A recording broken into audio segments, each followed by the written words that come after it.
I think that's for a lot of people in 2020. And I said, any stunt they pull after 2020, it's either going to keep you further and further asleep, or it's going to literally go, okay, this isn't passing the smell test. Um, Agreed. and I think for those who are real or they have the spirit in them, they're honestly going, okay, game's on. Let's see what's going. Yeah. And I think personally, I don't know about the whole Raptor thing, but what I do tap into is either the ones that are really, really awake are going to get Elijah Enoch where they're taken out, or they're going to lose their heads with Noahide laws. I've And thought I'm about fine that. with that. Yeah. I'm fine with that. Yeah. If anything, I think it's come down to a thing where people have put so much faith in a rapture extraction that they don't have any oomph to do anything themselves. And Agreed. that's it's scary. Yeah. Agreed. It's a very arrogant ideology in the sense where, well, it's not my fault if the pastor didn't save you. And it's like you're supposed to get down and wash somebody's feet yourself. It's not about passing the buck onto an institution or an individual that has a degree. What are you doing?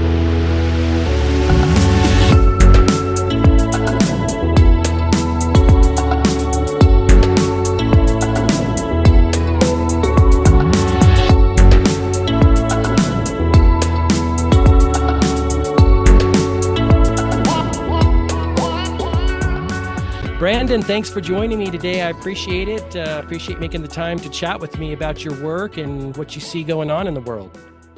Thank you for having me on. Absolutely.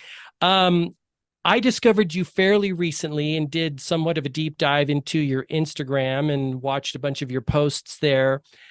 For people that don't know you or know what you do, what do you say when people ask you what you do? What your Field uh, is, field is? Yes, your yeah. niche, so to speak. Um, yeah, I would definitely say I'm like in like a bit of a triune perspective. It's anthropology, symbolism, and etymology.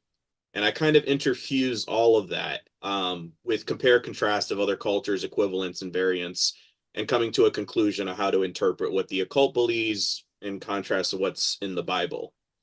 I guess is the best way Okay. to describe it. Gotcha. Yeah, I know a lot of your stuff is biblical, and I definitely want to dive in to that and all and get your, pick your brain about what you see happening, maybe what you see in the future.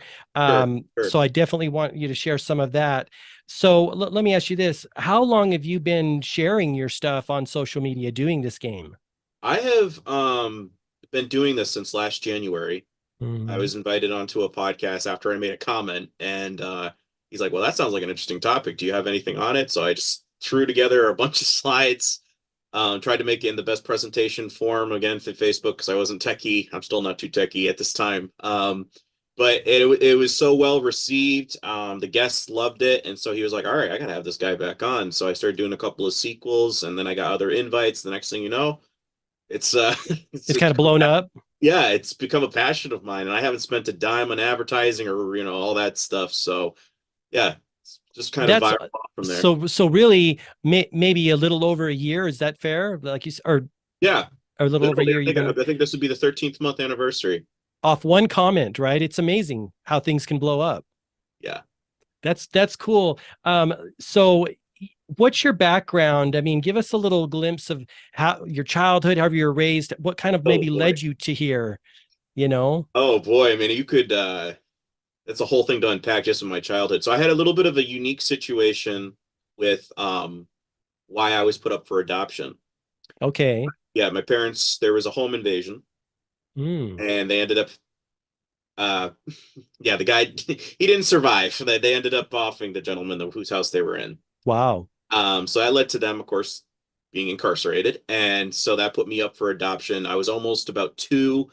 I had a bit of an ear issue with I had to have tubes in them because they were too small, so they had to kind of expand them and whatnot. And about 2 years was going by, and of course, I'm one of those.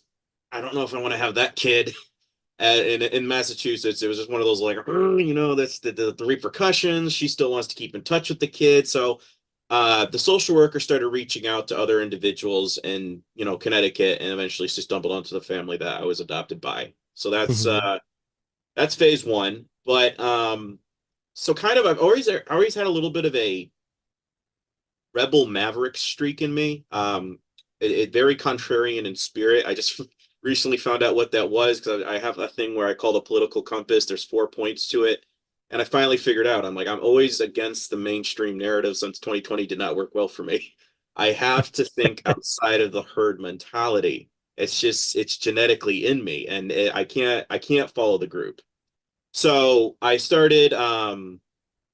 went to a school in Florida, and it was denominationally focused. I'm very much anti-denomination, and I was thinking to myself, like, we're not really learning anything. Like the verses I'm studying, where am I ever going to use this? I felt sometimes in classes with history, I knew more than the teacher. Mm. So I came back home and I started attending a community college. I met one of the best professors ever. His name was Professor Finkel, and he was teaching us English, but he did it in a perspective that it was we'd understand the psychology behind what we were reading. It wasn't just read it, give me your assignment paper, and that was it. He had us become invested and involved. And as a writer, I've been dabbling in that since I was 11. It just resonated with me, and he really helped cultivate a spirit within me that was like, I got to read what's between the lines. There's beauty in this. And then the second part would be gentleman's work by the name of Dr. Michael Heiser, explaining the Anunnaki space gods aspects from a biblical perspective, which is totally different from a lot of denominationists that just like, no, it's not part of the canon, it's Yeah. apocrypha. And I'm over here like, I don't buy the like, oh, just don't do it. It's like, I at least have to see what they believe and if it makes sense. Let me come to that conclusion. And I Mhm. stumbled into it, and the next thing you know, I have my own little niche in that field, but I don't see anybody else touching, honestly. So I'm kind of grateful that I have that unique twist and insight that I can bring to the table. Yeah. Well, I don't think I've ever seen anyone talk, are you talking from a blending a biblical viewpoint and the Anunnaki? Yes, Is that what you're saying? the Will you Anunnaki and expand how, that a little bit and yeah. tell us a little bit about what you're seeing there, what you're thinking? So what I see with that, like that was the foundation basis for me. But then I started digging a little bit more, and eventually, a gentleman at my former job, I call him Sensei James because Mm. the guy got me thinking. So I said, "Can I call you Sensei?" Because Sensei means one who's been before born. Like they have insight because they've been through experience. And he gave me a name, and that was kind of the funniest part. Is it was like detective work from there. Give me a name, and I'll find your guy. And he gave me the name Tammuz. And I did a deep dive and figured out that this is the occult's Messiah. I figured out all of his equivalents and variants connecting to the Tri-Hermes and the Emerald tablets. And like again, once you refer to the shows, it just unraveled this whole world for me. And I started seeing some etymology coincidences and numerical coincidences. And at a certain point, I was like, holy crap, I think I just figured out what they're on, like what their end game is. I can start seeing things because I understand how this can connect to the Bible. Since the Tower of Babel, a lot of people seem to think is this that was just a chapter in the Bible, that's it. But the occult still follows it very much to this day. You see it in Hollywood all the time. And I think my stuff as well, I explain the Christmas tree as opposed to, oh, it's just a pagan. I go into full on explaining, let's not swing at the branches. Let's go for the roots. What does this mean to the occult? Why do they do the things they do? A lot of people in the Christian faith, I have to admit, they don't stop to ask, why do we do the things that we do? And this is like our everyday culture. We get into the checkbox mentality. We do what we do in society. We go out, we sit down, we get lunch, we sit down. We don't really sit and reflect. Where's the tradition? What's the etymology of a word I'm saying? Yeah. And that's where I try to connect an old culture and try to explain, do you see the visuals yourself? Do you see the etymology yourself? Here's a bunch of sites because a lot of people will just talk, they'll be all prominent in a suit and sitting on a stage, and they'll tell you what they know from their research. What I'd like to do in contrast is I've already delved into this. Does it mean I'm smarter than you? No. Intelligent people thrive off the ignorance of others. I'm sharing with you, I'm showing you where you can compare contrast. I'm giving you the visual of like, do I sound crazy? Possibly. But here's a reference to, you can dig into it yourself. And I think that's something where I don't see that in a lot of teachers, is that don't listen to me. I'm not a Yeah. charlatan. I'm not trying to, get your money from you. I mean, I appreciate the support, don't get me wrong, but I'm not here to grift you. I want to Yeah. actually educate you. And I think that's why some pages that I see that are truther, it irks me because I'm like, you're giving them just oh, here's a creepy number, here's a creepy gesture, Yeah. but there's no context. And it Right. drives me crazy. It almost seems, and I've fallen into that trap on my own journey of sharing knowledge and information. It and what it is I see it's a regurgitator as opposed to a researcher, or like you said, they're not looking at why, they're just it's almost like a rudimentary aspect of it. It's not a deeper dive into the meaning and the history and that sort of a thing. That's my perspective. Well, I was explaining on Antoine's, I call it societal parrots. We Mm, we have it where people, this is programmed. They're charlatans. The soothsayers are the ones that are telling you, like a Tucker Carlson, a Russell Brand, Rachel Maddow, whoever. They sit there, they regurgitate what they hear, like Daily Wire, Ben Shapiro, and then they just quote them. But it's yeah. like, what do you personally think? Turn that off for like 3 months. What is your opinion on this video? What is your opinion on this event or this history? And a lot of times that you leave them bewildered because then they just start sputtering around Yeah. like a hamster in a wheel. They just regurgitate what they hear. It's a societal parrot. And I'm like, if you're just becoming a programmed robot, recycling what you heard in the television, you're not learning. You're not a critical Mm, thinker. And that's scary. And as I was saying to my buddy, very. you have liberals who are absolutely clueless, and you have Republicans, they're kind of arrogant to the point Yes. that they can't even admit Yes. they could be wrong sometimes. That's why I've always been a centrist. Every test I've taken, I'm like, I'm not surprised. Yeah. I Yeah. was Well, like right in the middle. you're about the truth. The far ends of the spectrum, the each Yes. of them can be dangerous in their own ways, or, cause problems. But it's like, I agree. I feel the same way. While I am more conservative, I think to myself, you guys are just causing just as much trouble as the left is. Yes. And they don't see it They don't see it. because they're so Well, arrogant about they what, oh, could I possibly be wrong?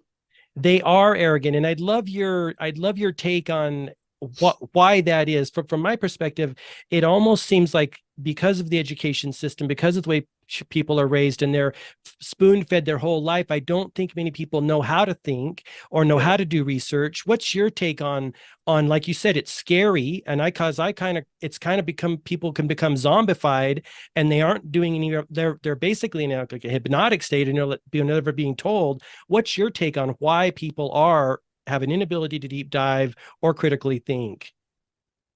Beautiful question. Thank you. Mm-hmm.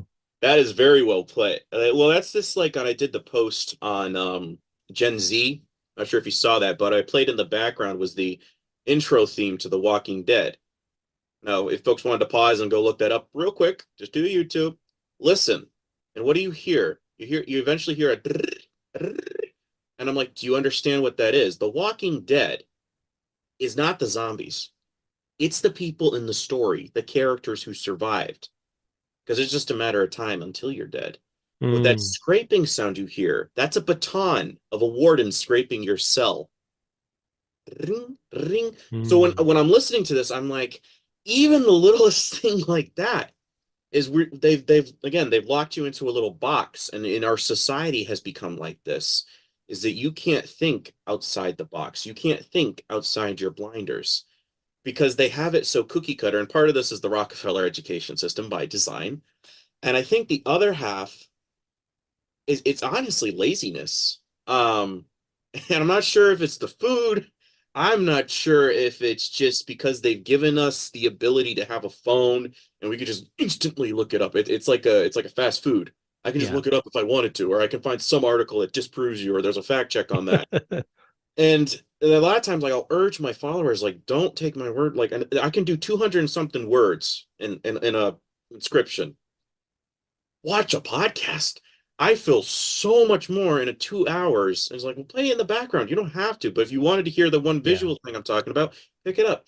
But I think we've had it where society, they want to be entertained. They don't want to be educated. Yeah. Yeah. And I noted this because I was over at my neighbor's house and we were over there for some holiday.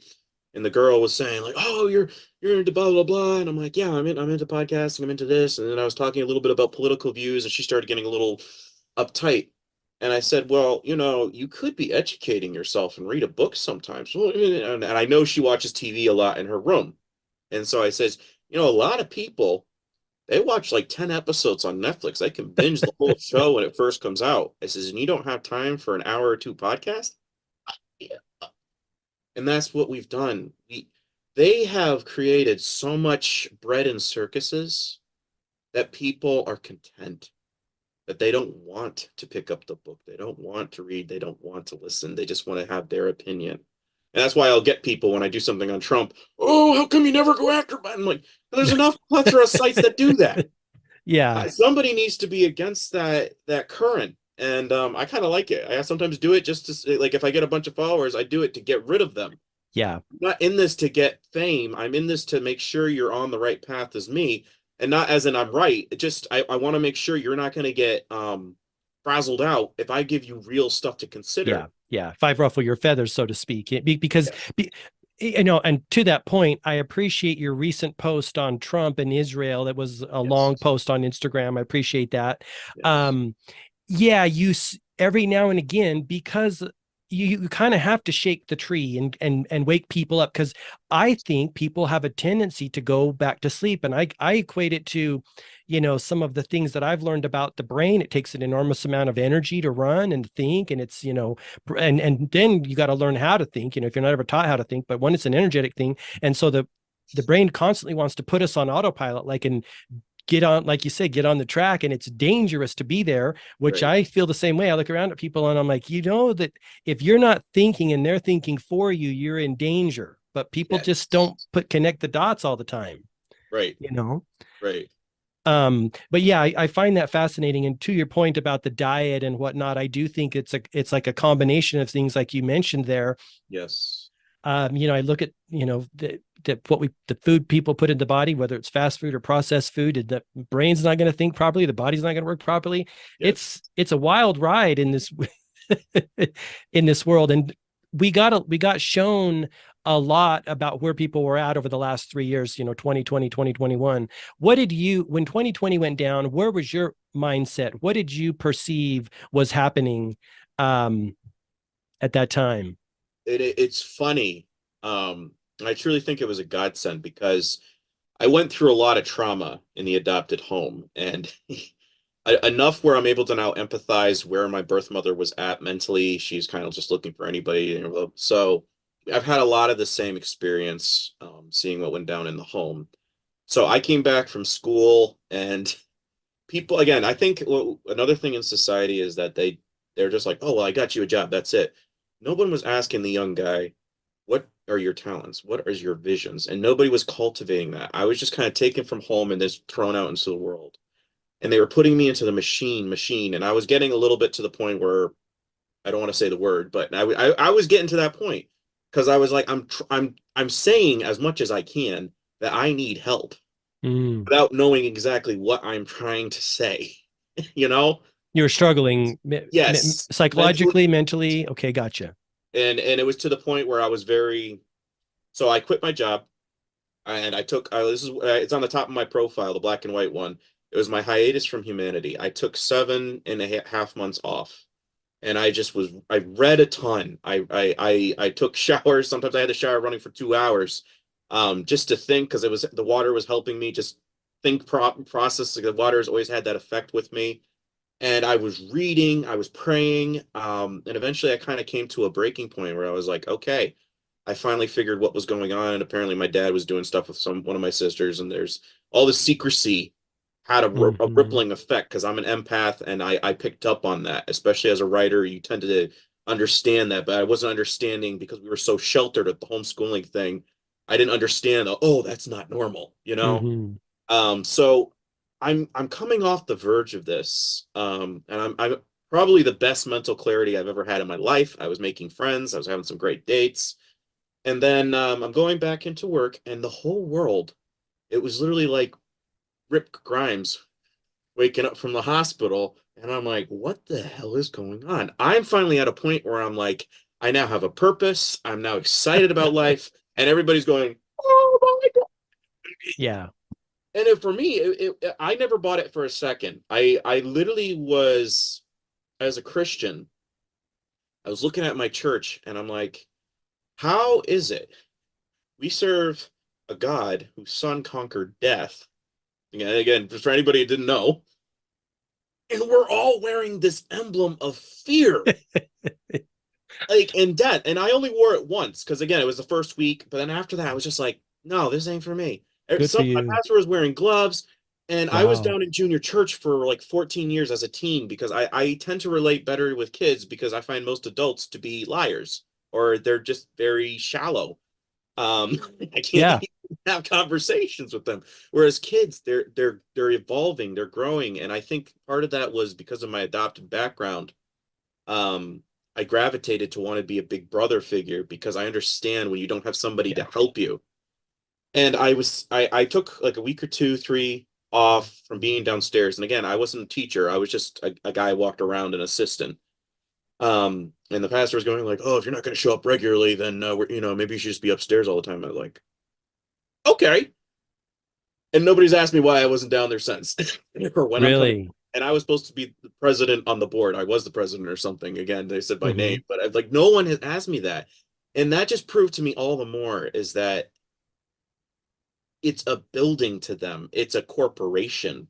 There is no living of what you believe. And for myself, I saw the hypocrisy and I was like, you know what? And that's actually what got my page going. I was so pissed about what I was seeing there.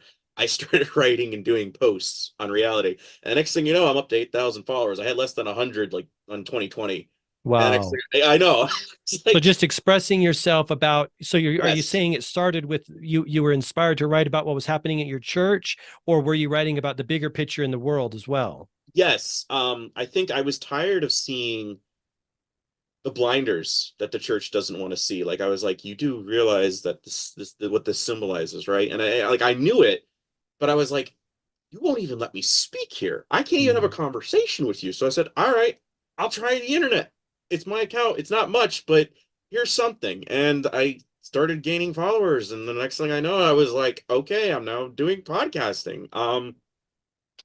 And I truly think that's all led of God because there's a certain point where you have people using the label Christian, but they don't understand a single thing about Holy Spirit.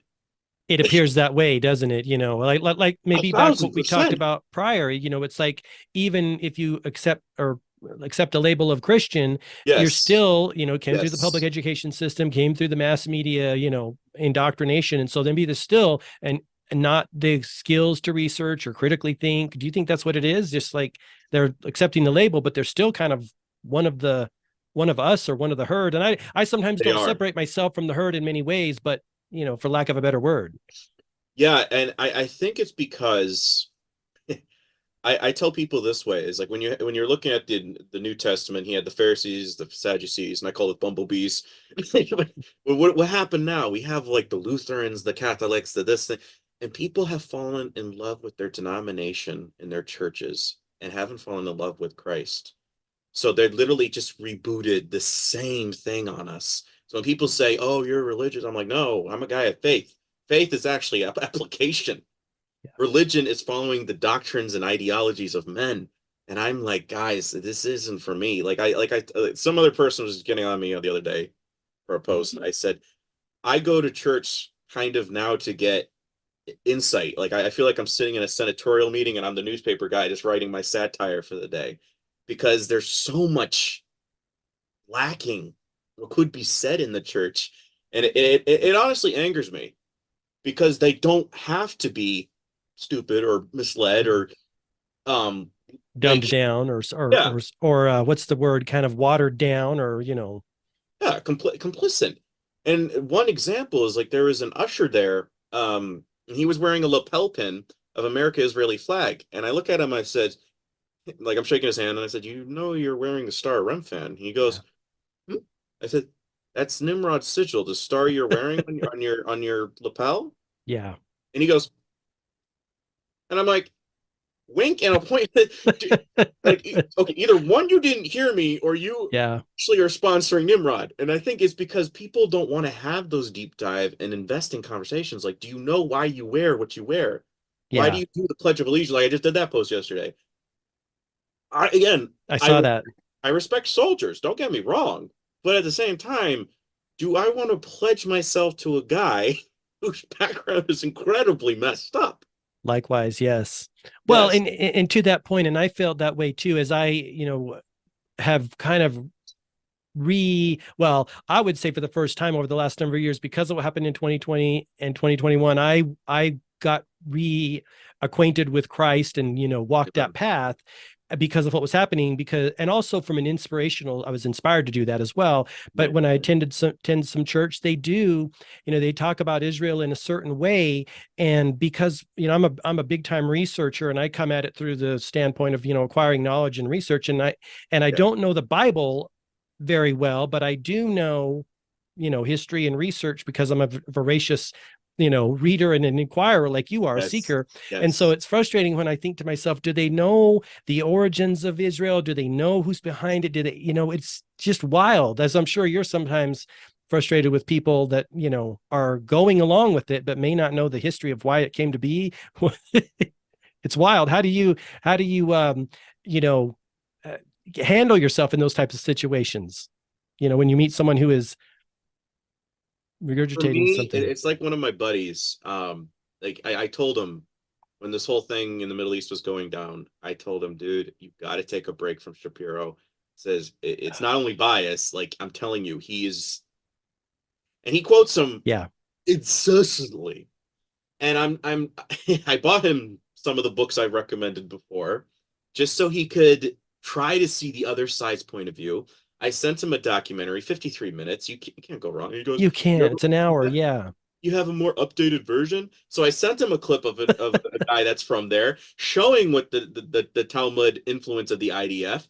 Yeah. He never responded, and I'm like, guys, there's a certain point where you can say to me all you like is like, oh yeah, I just I'm interested in that, but and I hear you out, but and then you quote the other thing incessantly. You give me every excuse under the sun as I'm busy. This thing happened, that thing happened, and I've countless times I have bought somebody a book. It might have cost 20, $30, but I'm like, here, you had questions. I got this for you. 2 months later, got anywhere on it? No, Yeah. no, no, no, no. And it sits. And it's like, I don't like being called stupid. I don't like haha emojis. I don't like clown faces. Somebody does that in a comment, you're out. Done. I'm not playing this game. You want a resource, DM me. Um, and I think a lot of people, to get back to what you just asked, I think for myself, I've been kind of culling the herd of I will spend time with some people. And then there's other people where I'm like, I physically, emotionally, and spiritually cannot hang out with you unless you're going to start asking me why. And I will tell you, but a lot of people don't want that because I am that reminder. You need to start amping up your spiritual life. And I was saying to one of my favorite followers in Australia, and I said, I think when it's come to a point like at church, when they see me come over the hill, it's like a prophet in the Old Testament, like, oh, great, more bad news. Right. Right. I'm glad you brought that up and mentioned that. What do you think, given the fact that the gospel is the good news, That's how do you reconcile talking about things that are uncomfortable and quote bad versus the good news? Where do you see the future, and where do you see we're heading, and in that sort of thing? Because I struggle with that too. I don't want to be Debbie Downer all the time, but right, because my right. whole thing is, I'm an optimistic person. I'm a happy guy. I like to have fun. But when I see the darkness and the things that are and the lies and deception in the world, because I'm a human and I care about humanity, I have to go, hey, Yes, you want to look at this shit? How, yes. how do you reconcile that in your life? There's a Norse proverb is that a wise man is seldom cheerful, Mm, and I was that's resonated with me. Because yes, while I see all of it, and I'm not always trying to be negative, I realize, as my buddy's wife was saying, as before he came home, we were chatting because I was babysitting my goddaughter, And she looks at me and goes, "You're kind of depressing to talk to sometimes, you know No that?" shit. And I was like, I realized that. And it's kind of like being monk in the sense that I'm kind of like a Rain Man Yeah. mixture of I see things. And Yeah. sometimes I really have to say, Lord, forgive me. I had to be patient. I had to shut up.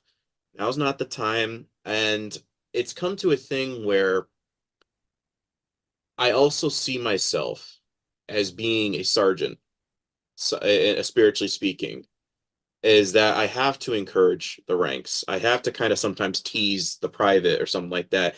Like, come on, you're a loser, yada yada yada. Or like, wake up, you're the nah, nah. Because I think a lot of people have gotten comfy. It's become cubicle Christianity to the point that they become like a lounge chair where it says to pick up your cross. And I'm hearing you saying you're scared to lose your head, where I'm over here like, bring it. I don't care anymore. If anything, you're dragging your heels. Um, and I really see it where you do have to kind of be a little bit not necessarily rude, but assertive in an aggressive sense, like a honey badger. You don't let anything put you down. You get bitten, you get back up.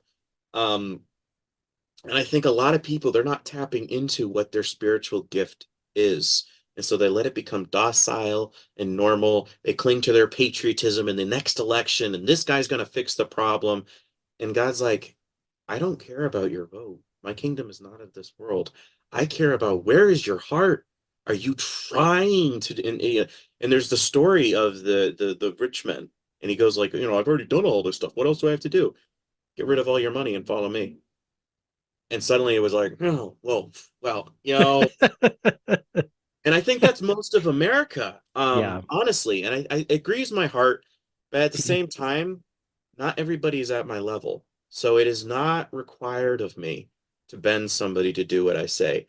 I will encourage the heck out of you. If you're in my vicinity, I will give you the book. I will give you the mentorship. I'll do my, like you said, I'm a positive person too. And I'll encourage you. But if you're going to be like, oh, I don't have time at a certain point, I'm like, all right, fine. I'm going to keep going without you. Yeah. Yeah. Well, I Because feel the same way. And I they gather become an from anchor. Yeah. you were right. And you are appear to be, I can see clear on your mission and objective and purpose. Yeah. And you can't allow anyone to pull you from that because it's Right. a clearly an inspired path that you're on. And I feel the same way. And you're a leader to people, and you have to lead. If a leader sits down by the side of the road and commiserates or sits with the person who doesn't want to march, then it's like, well, what good are you doing in the world? You Well, know? right. And it's like you enlisted, right? Yeah. It's like, okay, I'm showing you how to use your spear. I'm showing you how to pick up your shield. And you're going, I'm too tired. I can't lift it. And I'm in that. Yeah. And I'm over here just like, okay, then you're not ready. Sit down. Yeah. Here's your binky. I'm going to keep Yeah. on going with the rest of the troops. Exactly. And again, a lot of people are like, "Oh, you're young, you don't know what marriage is like." But this is true with anybody, any relationship in general. Is that I came up with the thing where is like a partner in life can either be an anchor or a sail. They can either push you farther than you ever thought you could go, or they can hold you back. And people need to start looking at that with their friendships as well. Is that they can either push you farther or they can hold you back. And I sadly, since 2020, I had to grow up into the fact where I said, even mentors that I've loved, I had to say, you know what, you're not.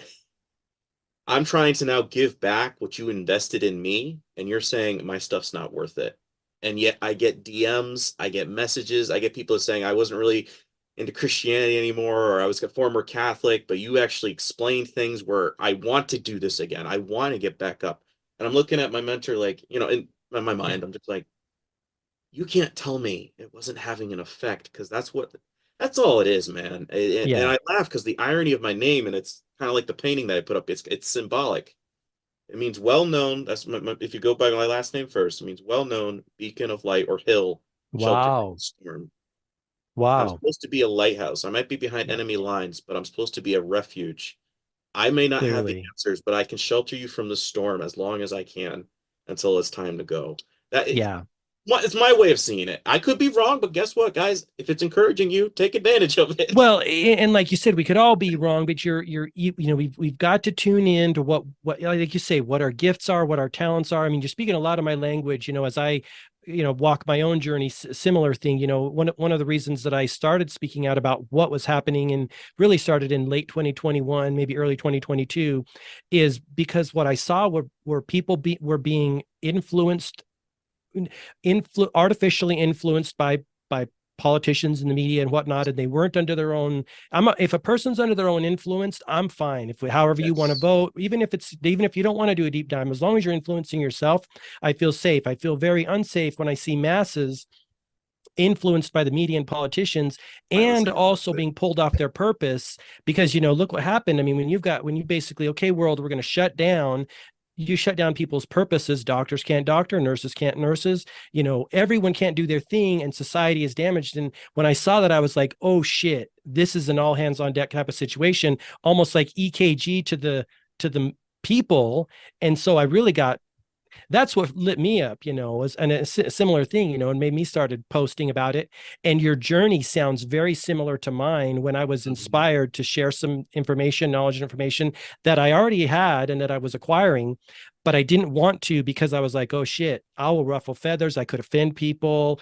Being a former people pleaser, that was a no-go for me for like two Yes, months. So yes. your journey sounds very similar. I think that's for a lot of people in 2020. And I said, any stunt they pull after 2020, it's either going to keep you further and further asleep, or it's going to literally go, okay, this isn't passing the smell test. Um, Agreed. and I think for those who are real or they have the spirit in them, they're honestly going, okay, game's on. Let's see what's going. Yeah. And I think personally, I don't know about the whole Raptor thing, but what I do tap into is either the ones that are really, really awake are going to get Elijah Enoch where they're taken out, or they're going to lose their heads with Noahide laws. I've And thought I'm about fine that. with Yeah. that. I'm fine with that. Yeah. If anything, I think it's come down to a thing where people have put so much faith in a rapture extraction that they don't have any oomph to do anything themselves. And Agreed. that's it's scary. Yeah, agreed. It's a very arrogant ideology in the sense where, well, it's not my fault if the pastor didn't save you. And it's like, you're supposed to get down and wash somebody's feet yourself. It's Yeah. not about passing the buck onto an institution or an individual that has a degree. What are you doing? And like you said, some of us, okay, so yeah, sometimes you have the shepherd, then you have the sheepdogs. What do sheepdogs do? They nip at the heels of the sheep to get them moving. That's why I just said, like a sergeant, sometimes I have to nip at some heels as a watchman and say, keep moving, because you're going to get stuck in the Hmm. mud if you don't follow where I'm nipping you to get you out of that direction. And you may not like me, but guess what? I'll also defend you against a wolf coming to bite you. Yeah. And they don't, again, you'll never appreciate it probably in this life until afterwards you're like, oh, okay, yeah, I did it out of love. It's not because I hate you. It's not because I think I'm smarter than you. It's because I Right. cared about your longevity, what your Right. purpose could be, your potential. And I think some people, they don't even, they're scared to reflect and to see what that potential could be. So they go through the motions of what society and secular society imposes on people to what to believe. Yeah. Well, and to that point, and I know you've alluded to this in some of your posts as well, as far as you're doing your work in the world, how does that integrate into a beast system type of economy? I struggle with that sometimes too, as Mhm. far as how to monetize this type of work, where it's not like, oh, I'm a cog in the machine that was created by the powers that be in this world that are making. You make me. It's challenging, and that's why, as I've been walking this journey, as far as really trying to hone into my purpose and mine those gifts and talents that are in me, because I saw my future being in the system, which wasn't a bad future, but I just had this inspiration to go and walk this path. And that's why I never fault anyone for not walking it, because it does suck. It does suck having to trying to make your own way and find a way to monetize your gifts or talents in a world that is like, fast food, entertainment, Yes. sports, It's wild. Where are you at in that? What's your thoughts about that? Doing your purpose in a world that doesn't want you to do your purpose. I think, I've said this before. I don't think a lot of people realize I put my money where my mouth is. I cashed in my 401k. I've been living off of my savings. So when I say $5 a month for like 300 people, that would literally cover me. Every ounce that they put towards me, I cannot thank them enough. I'm very serious about that because I do see it as a digital missionary thing. And I don't see my posts solely as oh, they're all in the club. Huh? No, take it, show them, read the inscription, have a conversation. It's an impromptu tract because they used to have those little things where they'd go to a corner and say, read this, blah, blah, blah. Now you can do this at work. Now you can go over to your spouse and be like, what's your thoughts on this video, the 7-minute video that this guy posted? Like, have those discussions. And I think for myself, I don't need a jet. I don't need $1 million. I don't need a house. I'm living in a 2 room in a bathroom. That's it. Mhm. I don't need all the extra trimmings of life. I don't think I'm ever going to live to cash in my 401k. I'll be honest. I think by 2030, if you're a Christian, you won't be around much longer. And I'm Yeah. okay with that. And I think a lot of people, they're still thinking that maybe one more election could fix everything. Just one more.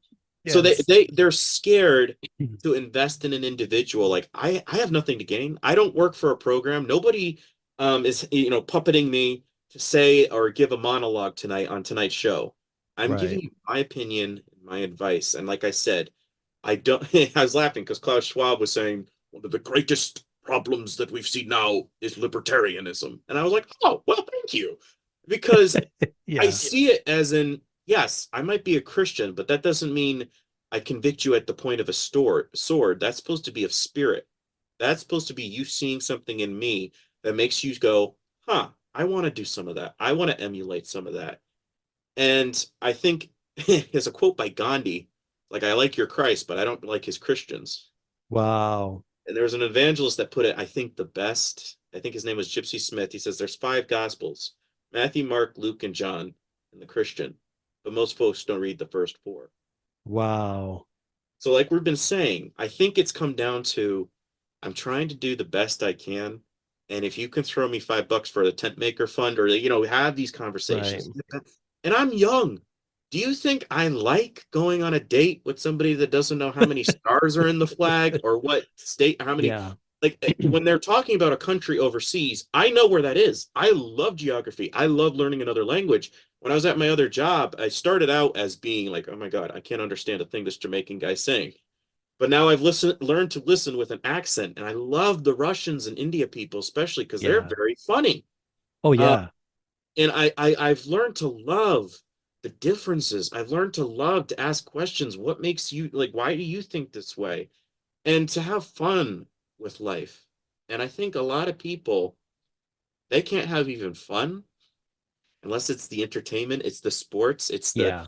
whatever. And I'm over here just like, guys, I'm willing to read a book and it gives and do that for you, but put a little bit back into what you're because this is having a domino effect for some people's lives. Yes. And for myself, like it's not about monetization for success or fame. It's just enough to keep on going because that's honestly how I see it. If that Yeah. answers your question. It does answer my question. Yeah. And, you mentioned, you're willing to read a book and do this research. That's how I feel as well. Sometimes what I describe as what I do is I go out and forage for information, prepare it like a chef would, as Yes. you are doing, serve it up in a nice, palatable way. They don't have to go hunt for it. They don't have to go, kill the beast and, whatever. And almost like what the media could be doing, Yes. serving up the truth. That's kind of what I feel like. I call what I do infotainment, which is like, here's some information and let's Nice. put, spoonful of sugar, make the medicine go down. Yes. Um, it's wild.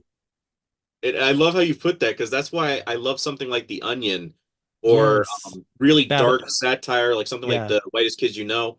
Once in a while, it's like, guys, I'm not trying to be rude, but I'm showing you through extreme satire, analogies, metaphors. Do you see how stupid this sounds? Yes, And yes. if I'm able to do that in the goofball sense, Yeah, the jester, because that's what the court jester was for, is I'm going to relay hard truths with tact. That's the art of diplomacy, ladies and yes. gentlemen. Remember that.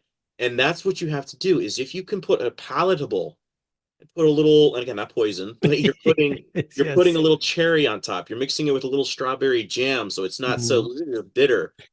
You're making it resonate, and that's all I'm Right. asking. Especially, I see it very much that we should be getting back to the tribal mindset, back to the respect the elder, not the position or Yes. the title. And again, like I said, I might be young, but guess what, folks? I'm not dumb. I'm somebody that wants to contribute. And if you're in my Mm. vicinity and in my local, again, that's what I tell people. DMing is very hard because I can't go back and forth with a full commentary. Like right now, I would Yeah. refer to this kind of episode, like I told you in the email, as opposed to I can't have a full conversation Yeah, with it's you. too much work. Yeah. Yeah, it's too much. But I think if you're in my vicinity, if I know you, if you're a kid, if you're another peer of my age range, I'm going to give back what I do know and what I do have. And like I was saying in the beginning, a lot of people aren't ready for that. Mm. So again, it's a lot of love to give, but there's not enough people to receive. Yeah. The Yeah. saddest part of ministry, when you're really in it, people don't appreciate you. Right. Yeah, and that's something you have to come to terms with, right? Yes. And then, it's more of an inner fuel, like you're supposed to be doing this thing even though it may not be appreciated and even though you may offend people. That it hurts me on some level, but it on another level it's like I got to do it. I got to say what I got to say and I got to do what I got to do regardless. I'll try to the way I sometimes describe it to people is it almost seems like the bad guy, quote, whoever the powers that be that run this world, have Mhm. my friends and family and humanity held hostage. And I'm shooting an arrow of truth and I have to, and they got him and I have to hit the bad guy without nicking them. But I sometimes joke around a bit and say, hey, you got nicked. Well, you shouldn't have let the bad guy take you hostage. That's on Yes. you. I love it. And again, that's something you could do with satire, like just Yeah. literally have them wearing flags or something like that. And then all of a sudden, oh, that was a metaphor. Yes. And Yeah. I love how you phrase that. That's very well put. Yeah. It just feels like that, because it just feels like that, and I care about humanity too, and I'm part of humanity. I don't want bad guys to hose people over. And when I see what's happening, I'm like, well, yeah, I'm scared. And there are sometimes that I second guess myself on posting certain things or try to make it more palatable, so to speak, and definitely using humor. And ironically enough, I look a lot at what Hollywood does, a lot of what people like, Ryan Reynolds and his Maximum Effort company, because I look and I see, okay, well, how are the quote unquote indoctrinating people and bad guys, for lack of a better word, doing it. I'm going to steal your way and I'm going to do it for good. you And know that's the same way that I see it. And that's why I told people, like, why would you want to get an acting degree? Blah, blah, blah. Says I would want to because even when I'm writing, I have a trilogy. It's a steampunk versus medieval. I don't have any particular good, any particular bad. Yes, there's always going to be those characters, but like each faction, I want you as the reader to go, both are messed up. I mean, I like the character, but both yeah ideologies of the world, it's kind of messed up when you take a moment to reflect on the other side.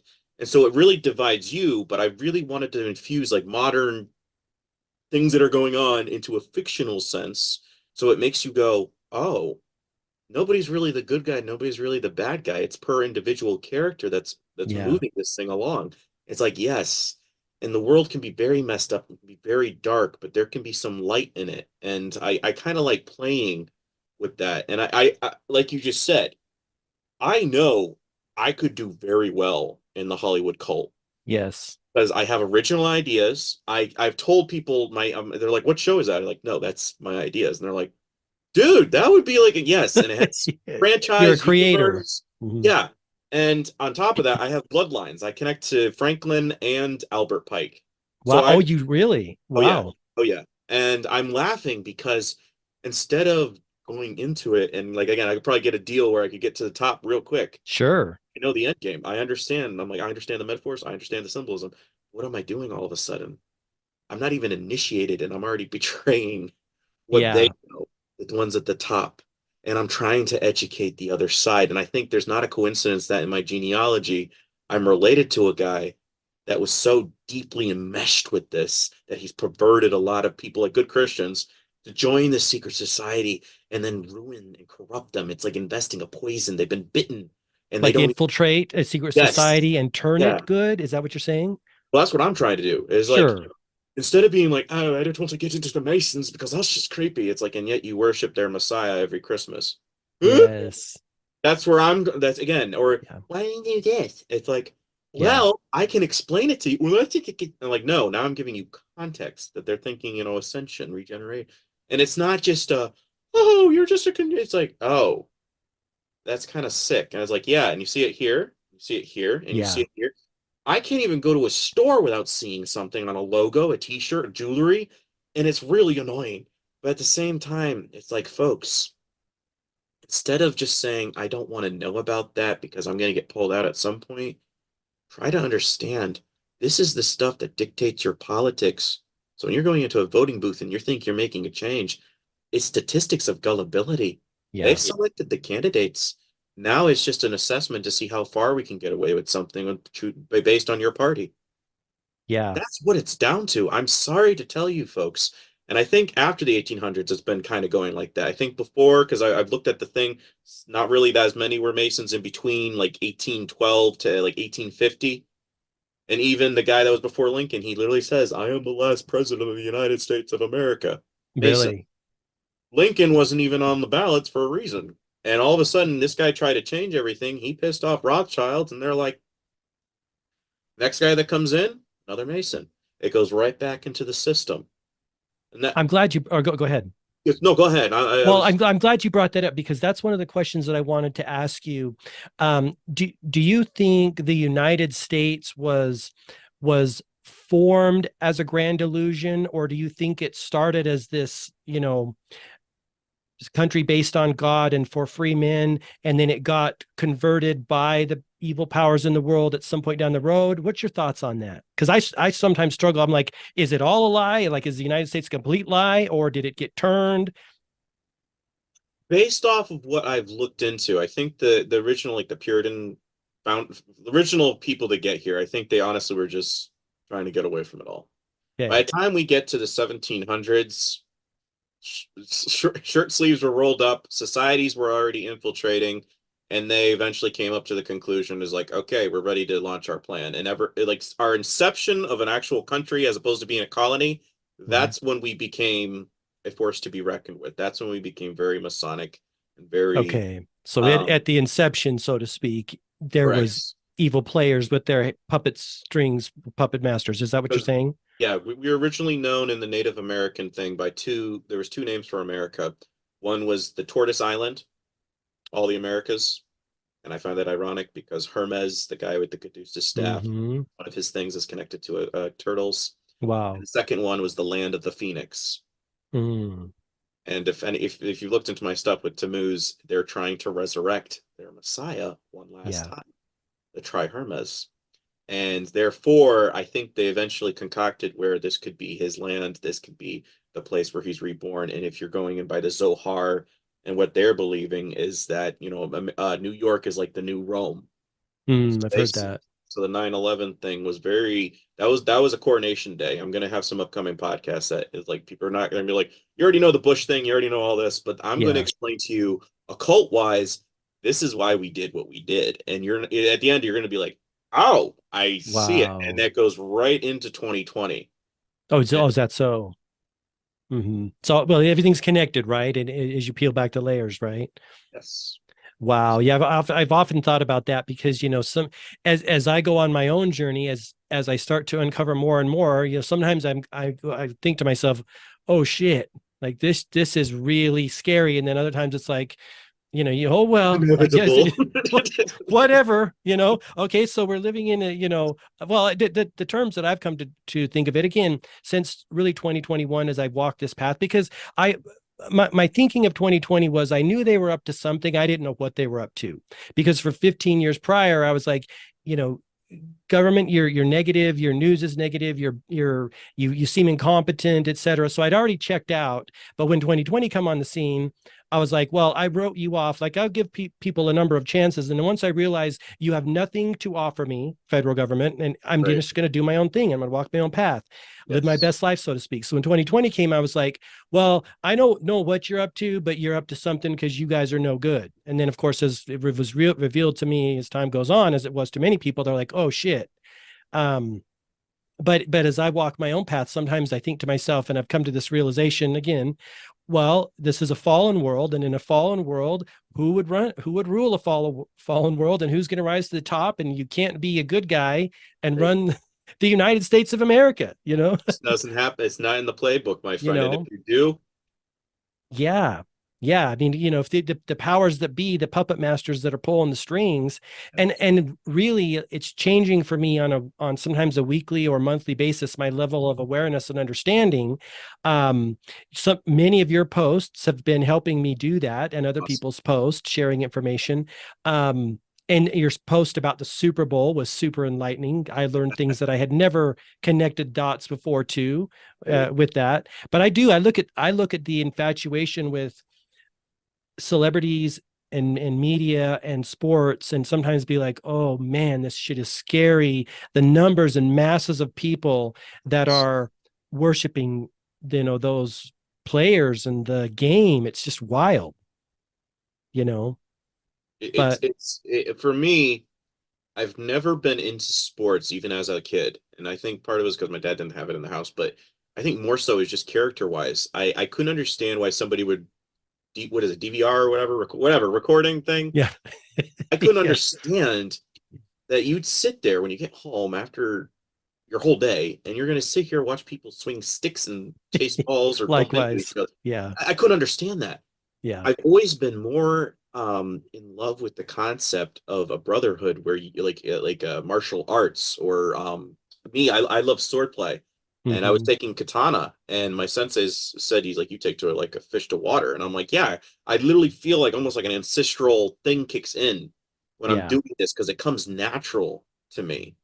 And I think that's where our society we've taken it and we become like what is it with those iPads? They become binkies, Yes. and that Yes. can be for adults, and it's kind of scary that Very. I can be sitting next to somebody and I'm like, well, who are you texting? I'm texting her.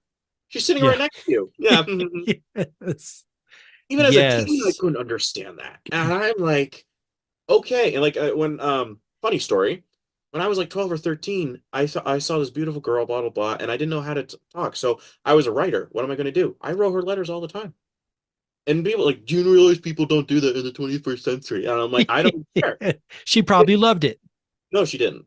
Oh, Actually, she didn't yeah, take to the letters. Okay. ignored it completely, just didn't say anything. And I was over Mhm. here like, I don't know. As a kid, I've always been the natural romantic. As I've gotten older, I'm kind of like, I don't care anymore. And it's funny Yeah. because the more I say I don't care, now that I'm like, I'm getting, Right. it's weird. Yeah, it's It's it's so it's the weird. subtle art of not giving an F, right? The Mark Pretty Manson much. the And it's like that. yeah.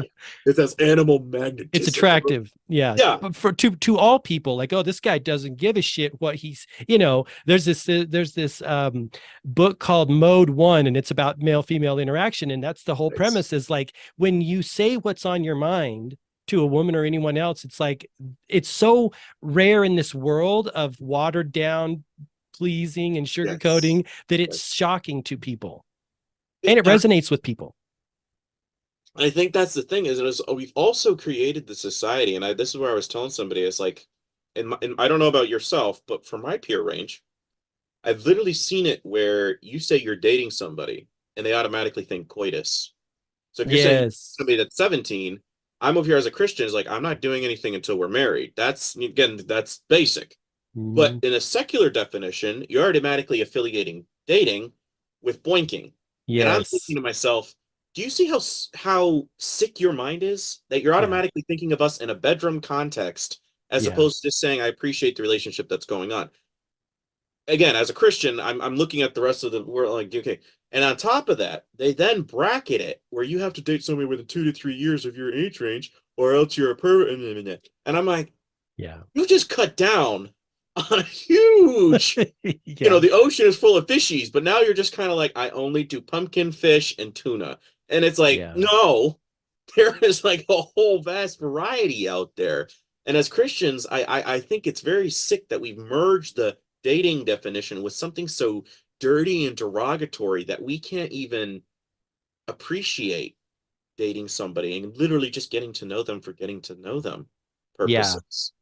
I think that was something that what was it?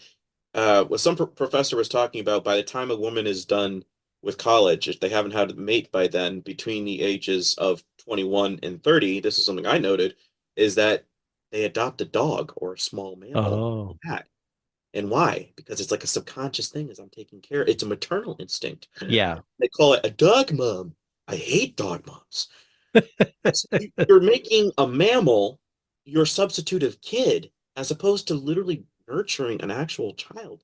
And of course, Yeah. the guy, and again, I've heard this by my own peers, by the time she reaches 30, they think, well, if nobody's had her by now, there must be something wrong with her. Right. And she's over here just, like again, they've ripped apart the society where nobody can even appreciate the other individual because, you get the other guys that are like, I say something to her at work, you're going to call it harassment. So they become online digital warriors and watch porn as opposed to Yes. being assertive. Because again, when you're assertive, it's really sweet, but in this culture, they've created where it's very perverse. Or you're Yeah, it you're can't be me too. dangerous because women could be programmed to say, hey, you're offending me, or you're doing, misogynistic or whatever else. Yes. And it has made guys, the whole movement of MGTOW, men living off in the woods by themselves saying, hey, I'm gonna tap out, which isn't a solution. No. It's a temporary solution, but not a, I think we're meant to be together. And I think that's what's happening more and more as people wake up. Are you finding people, what do you think are you finding people are waking up a little bit, a lot? What do you think? I mean, for my personally speaking for myself, I think I'm seeing a lot of Christians are the hardest ones to reach Mm, because they're so indoctrinated and enmeshed with their I would agree with that statement. their doctrinal definitions that they can't, like I tried sharing some stuff and they're like, oh, that's too much for me. And I'm like, but you still vote, you still do the holidays, you still okay. And then I think there's another aspect where I was talking to Tommy Truthful on his show, and he was saying that some of his biggest followers are actually teenagers.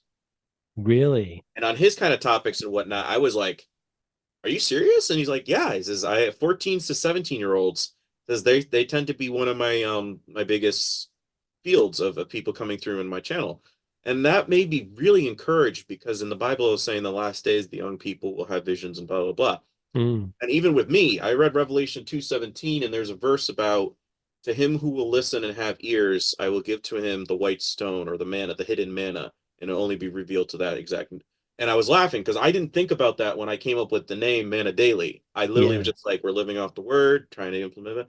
And I read that and I was like, there's stuff and nuggets that are in there that if you dig, you suddenly are going, was that for me? Because you don't read Mm, that until all of a sudden you invest. And when you invest, you suddenly go, well, that's thank you, that because it encourages you. And I right. think there's a rising movement of some teens that are seeking meaning again because they're seeing for themselves how shallow or they see how hollow our and superficial our society has become. And so therefore they're gravitating towards something. It's like something has to be an explanation here Yeah. because this is too vast to try to explain. Um, and I think so, yes, to an extent, I think some the younger individuals are waking up. I think sadly, statistics for the older and like 40, Yeah. 50, Yeah.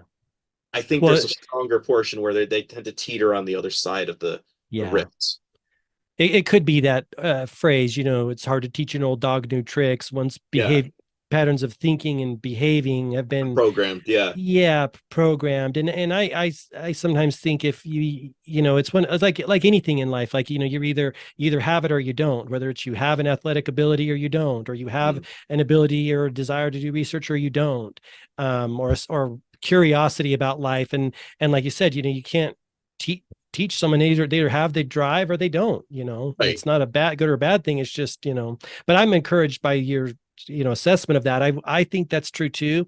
I think there's sometimes their younger kids bullshit meters are kind of tuned in, and they see their, I think what's happening is they're seeing it, older people in their life struggling, and maybe because of the financial system, because of the craziness of the world that is just inverting everything. They're like, well, you don't seem happy, and I'm not going to do what you're doing.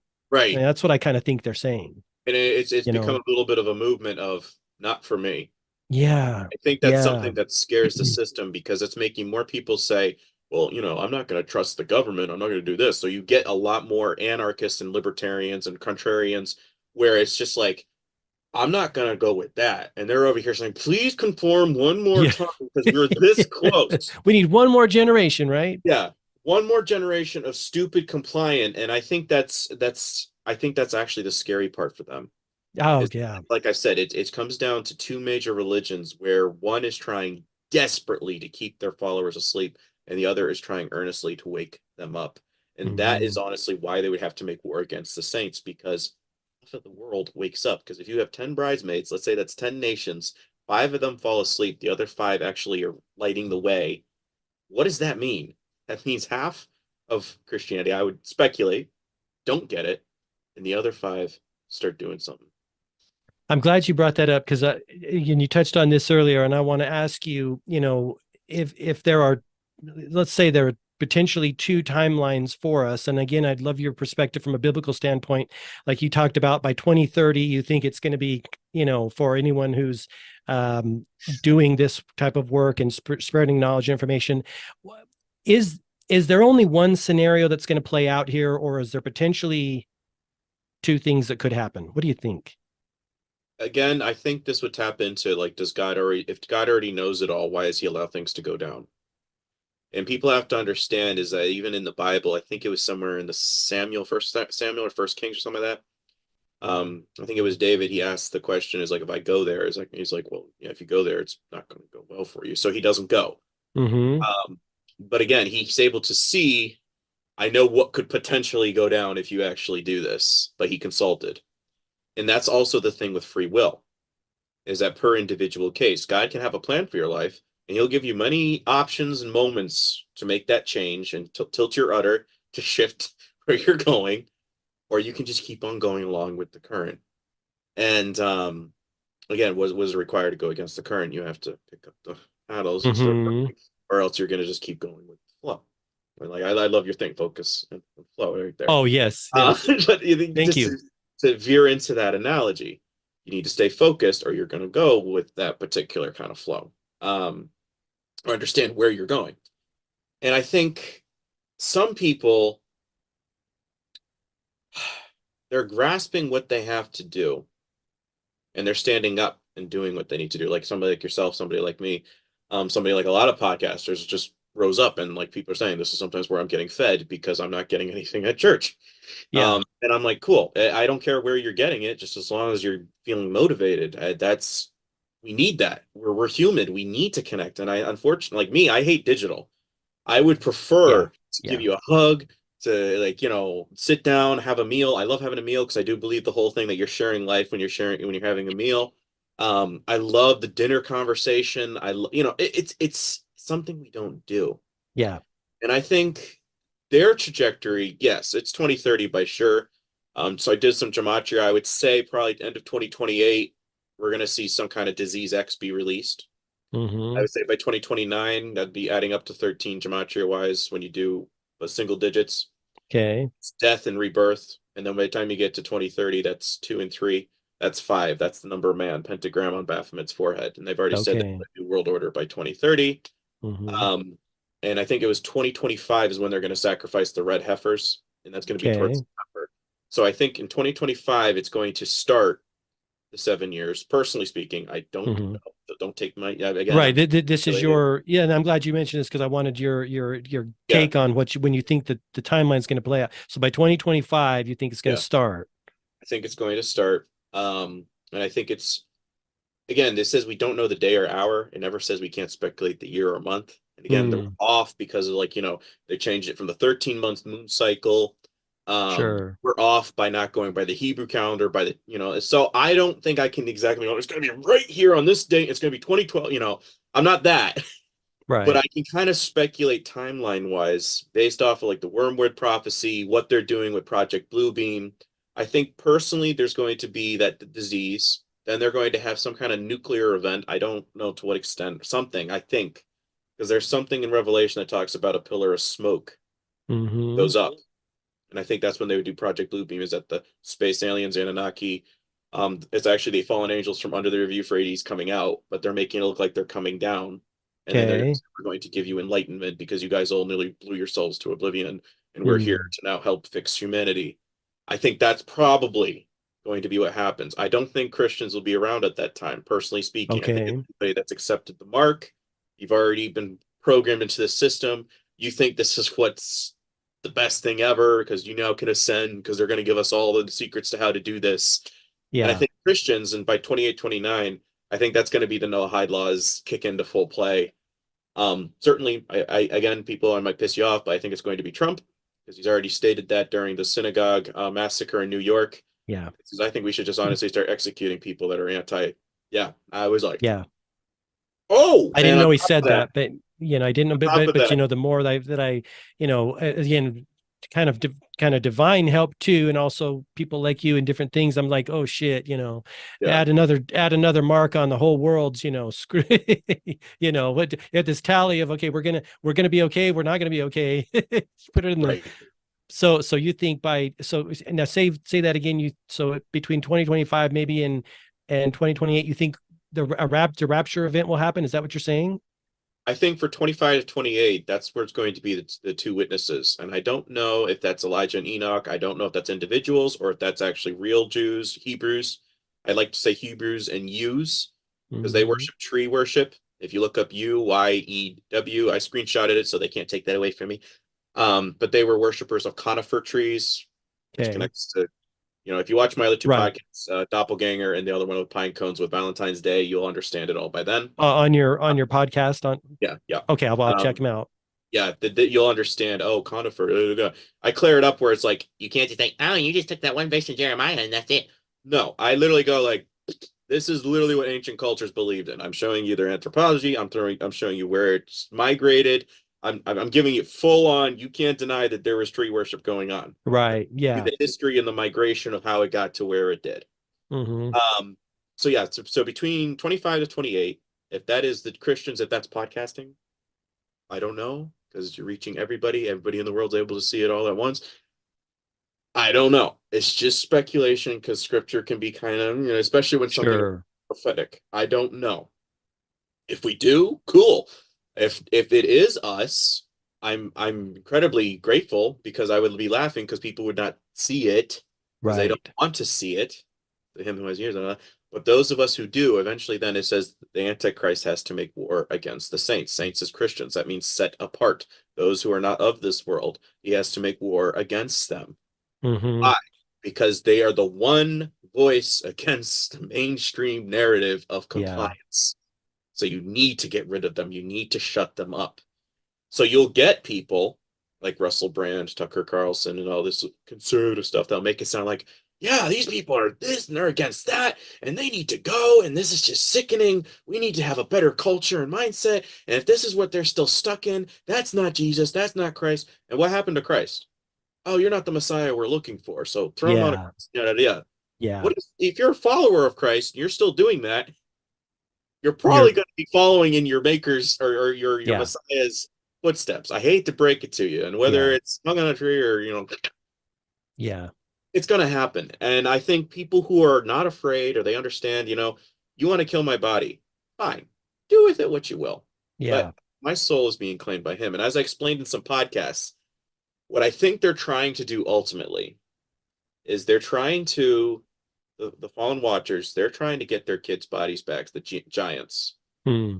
It's not just, oh, you fell and now you're a demon. Demon comes from Greek meaning daemon, Daemon. It means a fallen spirit or fallen being, dark spirit. When you get the word religion, it means rely, Religion. Place that with jinn from the Middle East, dark spirits. So when you say religion, rely on dark spirits. Wow. Nation, demon, nation. Don't become part of that. So what they're going to do, Fallen Watchers, they love their kids too, which were the giants. They're half angel, they're half man. They can't go up because they're an abominable offspring. They can't go down to where their parents are. So when their Hmm. parents are finally let out, what would you want to do? Well, first off, I'm getting my kids' bodies back, the ones that were taken from me during the flood. Hmm. How would you do that?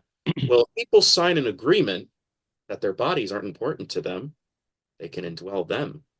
They can Wow. indwell AI. Again, that's their AI servers are known as daemon. Demon. Is that so? Yes. Wow. Yes. So I think the mark of the beast is saying, possess me, ancient Smith. I'm yours. Wow. Through So 5G. they're going to be, so they would possess people in lieu of in trade of their own reviving their own children. Is that what you're saying?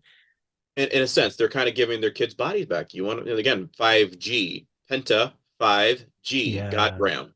God Ram? Yeah. Interesting. Baphomet. Yeah. I think that's Yeah. what they're trying to do. So while they're trying to get their kids' bodies, a fleshly body, a vessel again, what are Christians getting? I don't care about the body. My soul goes to heaven. Yeah. But I think that's what it comes down to. I could be wrong, but you get in Genesis 6:4, sons of God came down and had affairs with the daughters of men. Fast forward to the New Testament. Behold, what manner of the love of the Father that we, Christians, should be called the sons of God. Hold up. Are we replacing a former council in heaven? Mm. And that's why we wrestle not against flesh and blood, but against principalities. Oh, so wait a minute. So when we get back up there and judgment's going down, you're going to court martial all the old council and say, you were unloyal to me. You came down and you wanted to have a fleshly experience.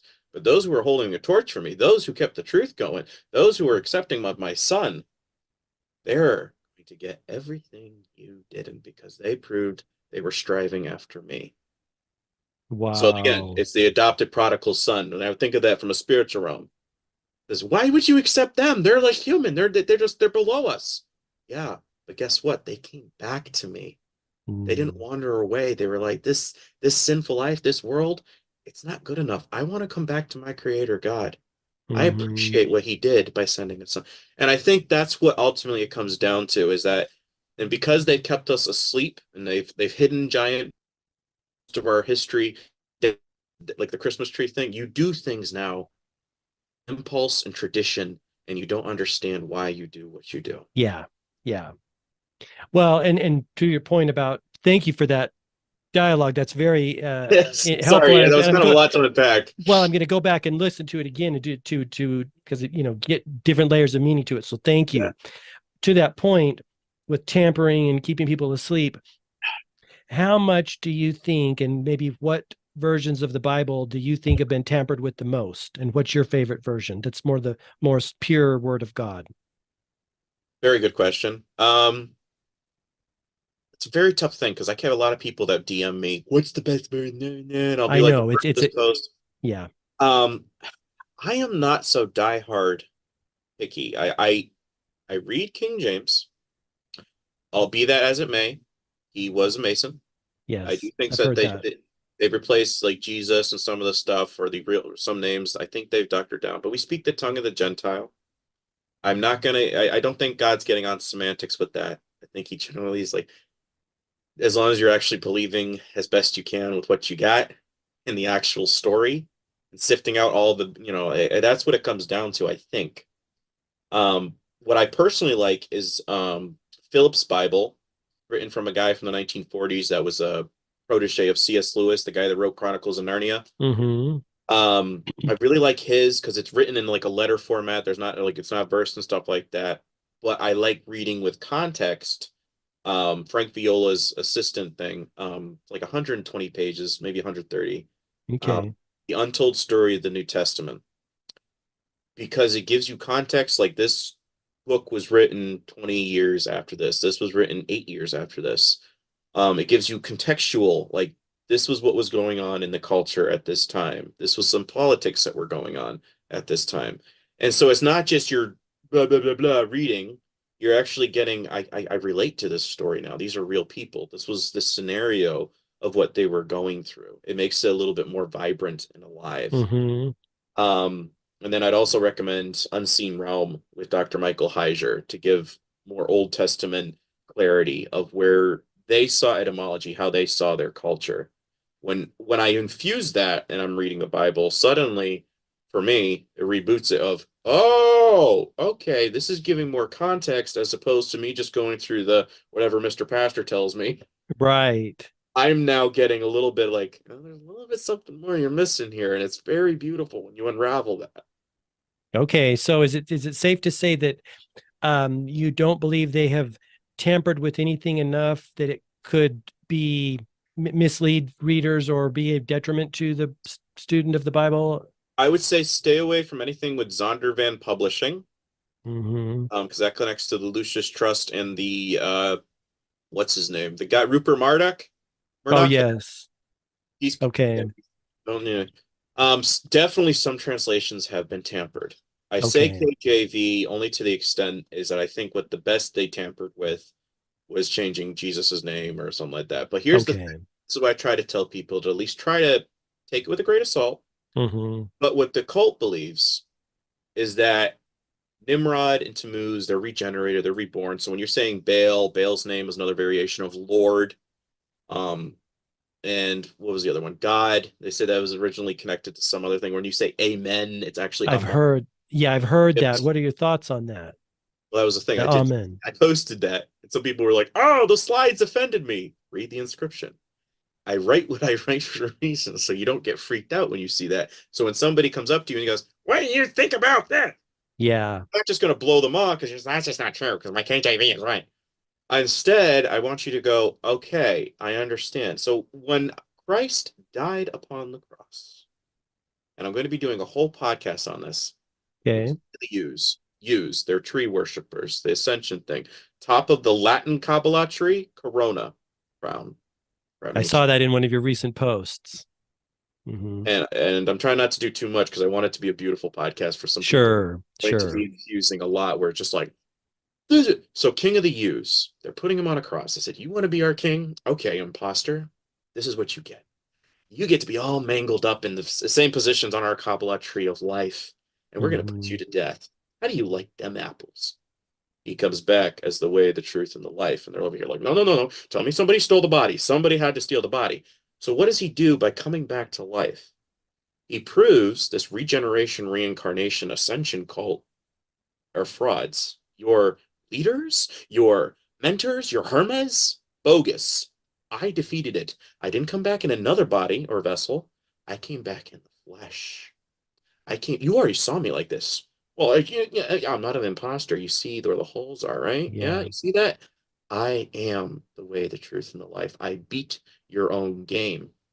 And they're going, oh, no, no, no, no, no, no, no, no. So, what I try to explain to people is just like when you watch the Chronicles of Narnia, and you have that line from Liam Neeson, the lion, going, "Don't recite the dark magic to me, Mitch. I was there when it was written." It's like, yes, because there's a blood oath connected to this. He basically usurped all titles of any former gods on this realm and earth because it's just like, guess what? I proved you frauds. So therefore, in the Yeah. spiritual realm, game over. That title is mine. Even if you try to pervert it and blah blah blah, it's still my title now because I defeated you in the Mm-hmm. spiritual aspect. So that's why I try to relay to people is don't get personally, I because some people get all those semantics. I'm like, guys, we Yeah. speak the tongue of the Gentile. I don't know. By the time I get to heaven, I'll be like, okay, I'll call you by whatever you want. I'm just Mm-hmm. happy to be here. I Yeah. did the best to explain it to the people that are around me because we're dealing with hundreds of years of lies. Who knows? Yeah. Even when pronouncing Ray of the Sun, how do we know it's not originally Ra of the Sun? Like guys, etymology, things change. Yeah. We say things every single day, and we don't understand what we're actually saying. I think God is honestly looking where our heart and minds are at. That's I, what I was going to ask you. It seems like yeah, that's where you're going. It's your heart and intention, and your so that can usurp yes. or override. I got you. That's super awesome. Let me see what else I have here on my list that I may not have asked you yet. Did you want to add anything more? Or did you kind of close the loop on your when you were talking about 2025, 2028, and by 2030, as far as the well, to my kind of question of like talking about free will and our power as creators created by the creator Yeah. versus the like desire or destiny of God. How do we, like, because I struggle with this. I know I'm inspired to do these things in the world for a reason, to make the world a better place, help people, serve people. How Yeah. do you reconcile like our free will versus word of God that's going to play out? I mean, because I see there was two different things kind of going on. Yeah. Free will, we're powerful creators in our own right, and then God's plan. I think that's ultimately what it is a faith or things hoped for, but evidence of things not seen. Mm. I think somewhere in the New Testament, guys. Sometimes I know a verse, but I don't know exactly where it's written. But Right. that's not the point. But the thing is, that is very true. Is that me? I don't have to know every single aspect. I don't. I'm not. That's what I tell people. Is like I might dabble in gematria, but for me, it's more of a just like, oh, okay. And sometimes God's revealing that to me. Like I was doing a breakdown of 365 at 3 and 6, 9.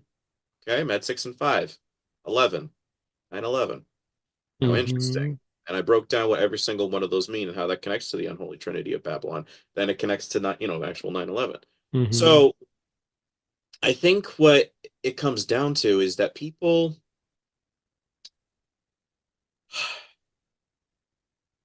they're not willing to slow down and try to consider what something might mean.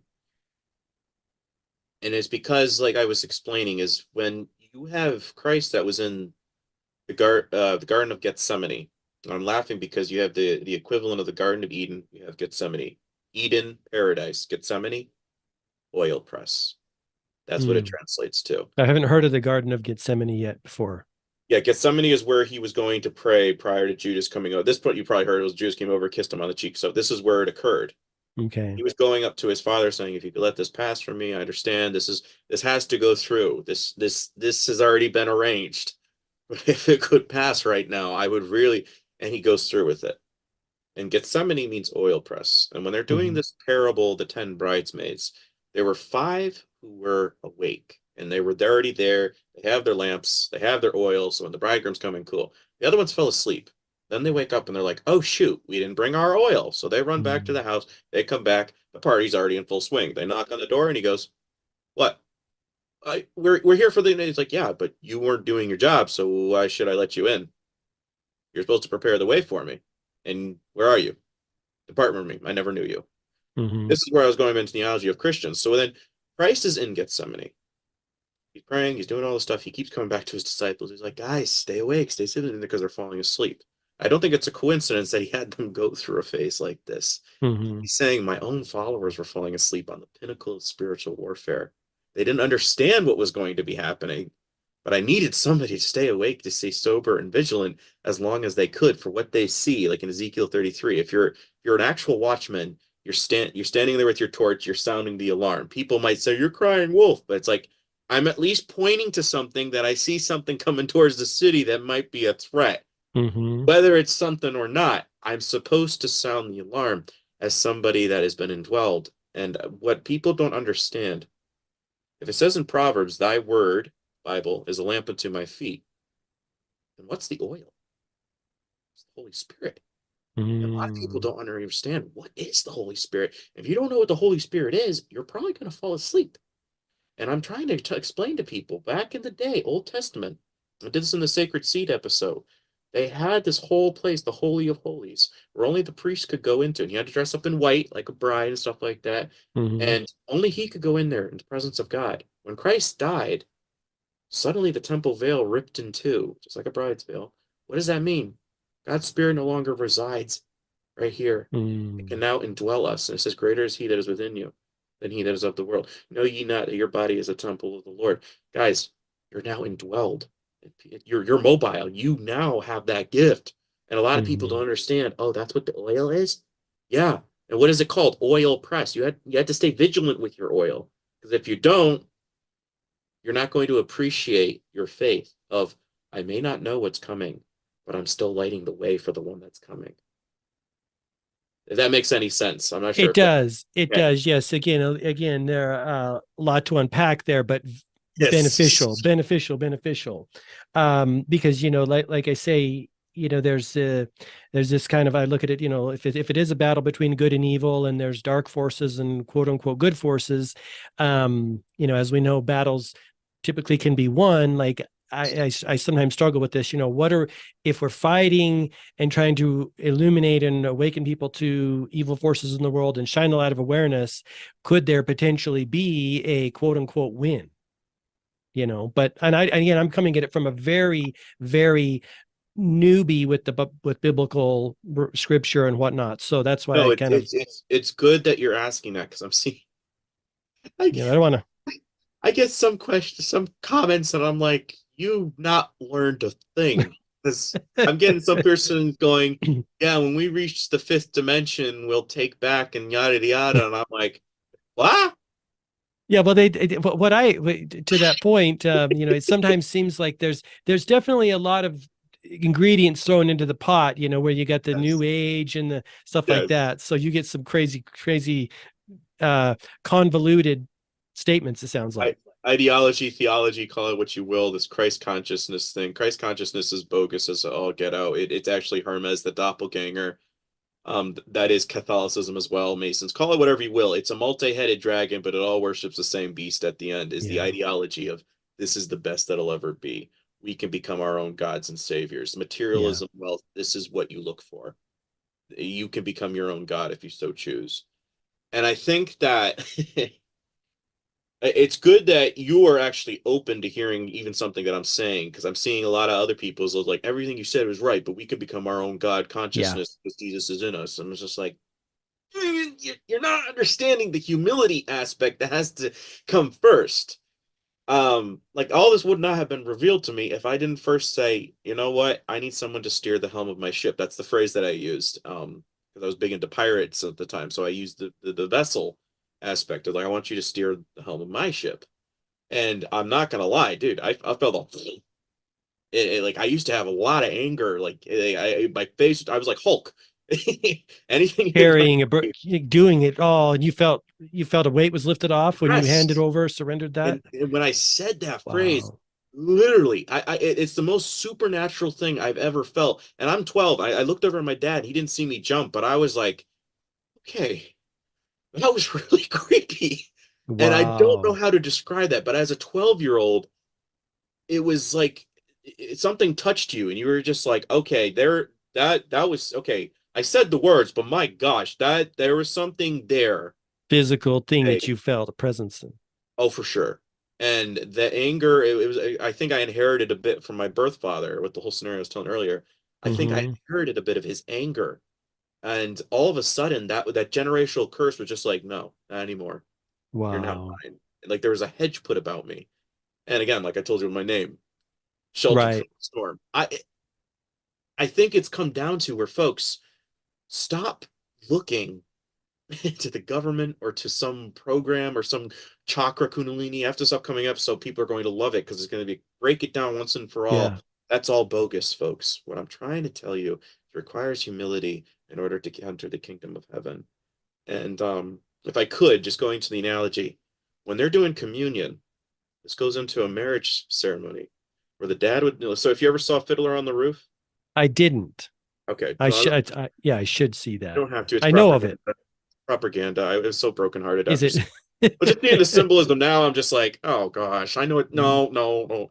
But Mhm. I'll give you a breakdown. But they had the wedding ceremony where the dad would pick the young man from the town, bring him over. It was arranged, but pour a glass of wine for the young man, and then they would, he'd drink of it. I accepted the terms, and then they hand it over to the girl. And it was here where she could say, I don't approve of my father's selection in the match.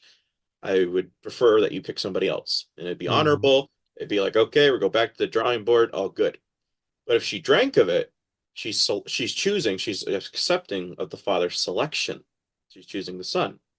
So when Christ is doing this and saying, this is my body, this is my blood, he's doing a metaphor for what? Well, I am my father's son. And as a spiritual sense, you're choosing of this cup. You're choosing me. You're choosing the father's son. It's a spiritual induction of just understand what I'm saying. A lot of Christians today are going, thank you for dying on the cross for me. I'm such a bad, they're still beating themselves up when it's a Yeah. marriage I accept of the Father's gift. So God so loved the world, He sent it. And so what would go on in this marriage ceremony is the young man would go on to add on to the family's house. What does Christ say to his disciples? There are many mansions in the heaven. If Yeah. it were not so, I would tell you, I go to prepare a place for you up in my Father's house. So Hmm. the fact, again, when people's like, it's God incarnate, I'm like, no, it's Father and Son. And it's very significant that you get that down because you don't accept the Son, you don't get into heaven. Like my buddy was Hmm. trying to say to me, well, I'm a good person. And I'm like, dude, that's not it. Yeah. It requires humility. He's like, well, I don't want to divide my time between God and my kids. I'm like, he's the father of like. So yeah, sorry. I No, love that you asked me that because that's something I've been really wanting to answer for folks is yeah, it requires humility to find what God is, yeah. honestly. And I've Appreciate heard that. yeah, yeah. Yeah. It's interesting. Yeah, I mean, these are interesting times, and again, as a person who hasn't been walking that path for the way I look at it now, just from from my own personal standpoint, is like, why on earth would, if you know what eternity could be waiting for you, if you do not align with God's plan? I mean, why would you not? But I think some people just don't know, or they just, like you said, it's watered down, it's convoluted. It seems like a no-brainer to me, quite frankly. Yes. But we're all on our own path. Let me just see what else I have here. I think this has been awesome, by the way. Oh, I Thank love you. thank you. We got to do this again. For sure, for sure. You're a wealth of knowledge. I knew you would be based on seeing some of your posts. Um, let's close with this. And I think you've touched on this a number of times, but maybe just kind of one closing statement. Hmm. What are you doing right now to be a good steward, for a good person for God, and follow the path personally? And what would you kind of offer to us as we wrap it up here? Well, I think I've been doing a couple of slide compilations, and once in a while I'm convicted or I start crying because the slide itself convicted me and I'm just or it encouraged me in a Hmm. sense. And it was talking about like a prophet, you're going to be ridiculed, you're going to be mocked if you blah, blah, blah. And it was listing all of the attributes or a watcher. And I don't I don't take on that thing where like I'm a prophet and yeah, I don't see myself as that. I just genuinely felt like, yeah, I've been going through all of that and it's really hard that I can't like if people are mocking me and it's like do you under if you understood my intentions you would never be making them accusations against me Yeah. because I genuinely am trying to give you something that God has inspired in me through the Holy Spirit and I think is pick up your mantle, pick up your cross, literally point right back to the basics of square one. Hmm. And if people don't know what that is, well, it's like stop being the rich young ruler. Throw like I'm not saying like get all freaked out and just like live as a beggar on the street. Right. I mean, if you're called to, then I don't know, whatever.